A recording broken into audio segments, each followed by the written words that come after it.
Forgive me, for I have sinned.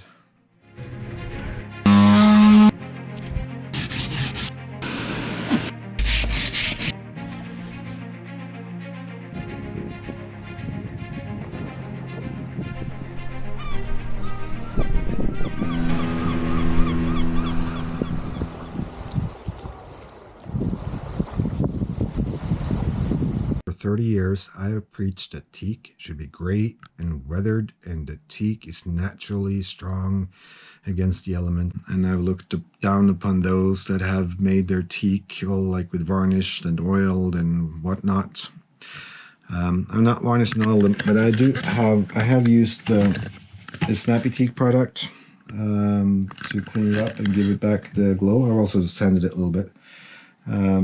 Which is, I don't think it's a really good thing to do too often, because it takes out the natural oils that's in the teak. So I think the teak actually gets a little bit drier from doing it, but I did that now. And then I also used a product called, where is a nanotech product, which supposedly is not building like a film like oil or varnish, but it still keeps the color intact for a while, for a season, it says. Old habits and old prejudice is falling. I no longer have gray weathered teak, and hopefully it'll look good.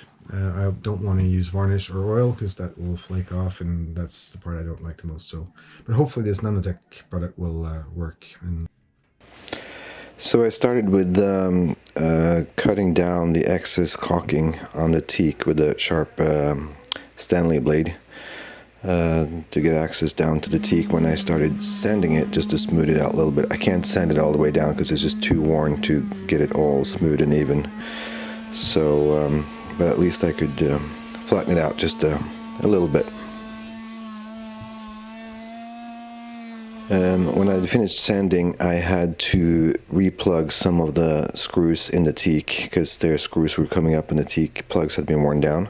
So I manually tapped a bigger hole and then filled that with epoxy before I put in new teak plugs, and then making sure that the strings were in the same direction as the teak planks themselves. And then when the epoxy had dried, I used a chisel and then cut it down to get it even with the teak planks themselves. And once that was done, I just sanded it lightly to get it smooth and even. The Snappy Teak is a two-step process where you use two chemicals to get all the gray off. You have to use it on a wet surface and then scrub against the grains on the teak. So first you use the first bottle or first liquid, then hose it down thoroughly to get the excess off. And then you use the second chemical and do the same procedure basically, and just scrubbing it against the grains. And then sort of get the same effect as if you had sanded the whole thing down and gotten the same golden teak color back. At the end I did something I would never really do. I used a product produced in Norway. It's a nano product that is supposed to keep the teak like golden, or have that gold color, but without building any film.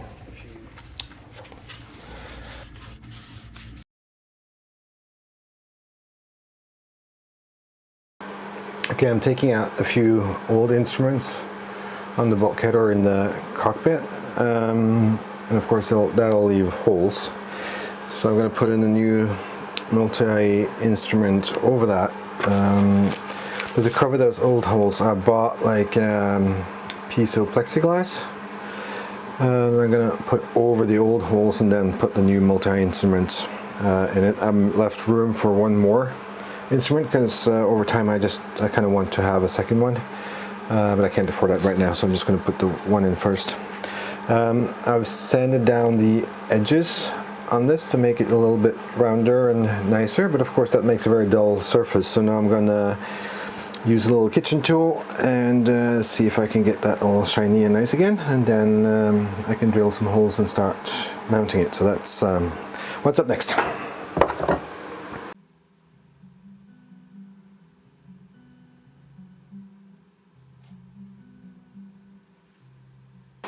Okay, so that turned out really nice.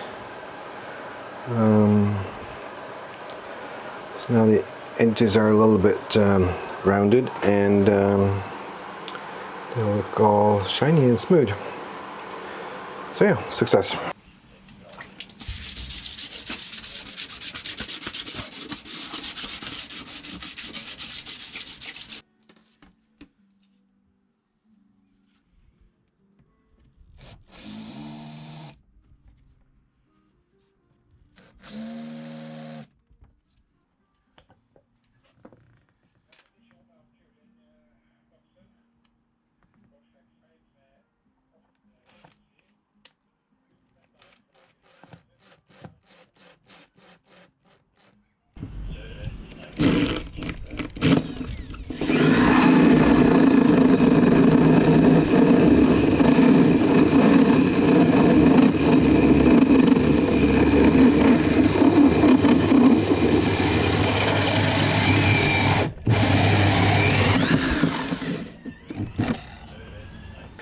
When I was done with the plexiglass, I installed a new chart plotter from Raymarine, 9-inch chart plotter. And this, of course, is always scary to make a huge hole in your boat, but it turned out pretty okay, so I'm happy. Happy camper.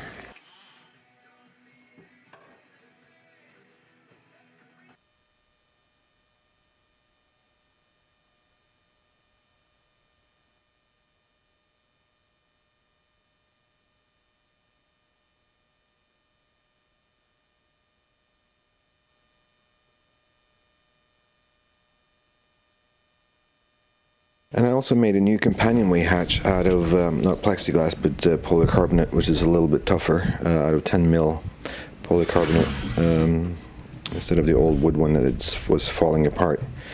And that turned out really, really nice. I'm really happy about that.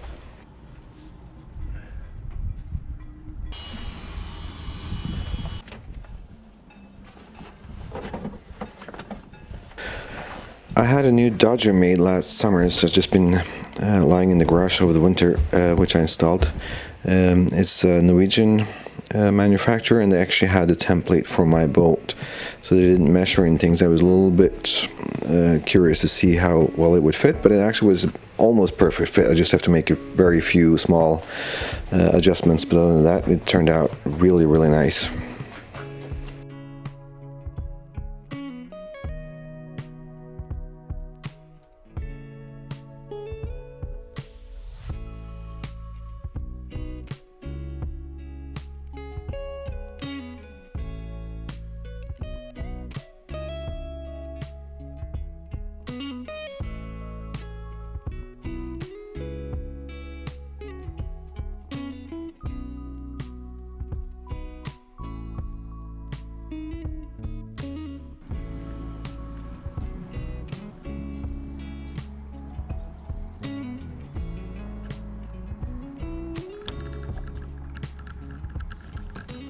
Okay, so that's it for this week's episode. The cockpit turned out really, really nice. I still have to rub it down and polish it and everything, and then it'll be looking all smashing.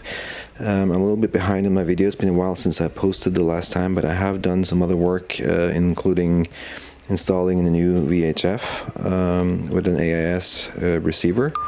I have redone all of the plumbing and installed a new water pump, new faucets. But yeah, as you can see, there is quite a lot left to do, and the list is long, but I'm getting there slowly. Thank you for watching, and in the next episode I will be making new cushions for the saloon. I'm cutting the foam now, and I need to sew new covers, and hopefully that will turn out okay. Okay, see you later.